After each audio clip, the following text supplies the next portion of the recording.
Welcome back to Action 2 News at 6. A large effort is underway right now in Outagamie County to sandbag, especially in places along the Wolf and Embarrass Rivers. County executive warning people those waterways will continue to rise as we head into this weekend. Jason Zimmerman has the latest on the effort to prepare. He is live for us in the newsroom. Jason.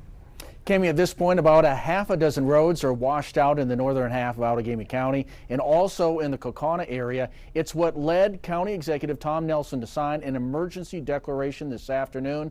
These are some of the pictures from Nichols where volunteers are now sandbagging areas threatened by rising water. Number of homes, garages, and other buildings have already been taking on water. I'm told County Road F, which runs right through the village, is among the roads washed out at the moment. Drivers should avoid the area.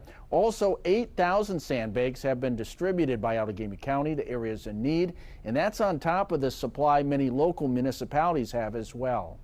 We have had a response, a great response from local people. We've had a great response from the Outagamie County CERT team that are up there right now filling sandbags and doing what they can to try to limit flooding.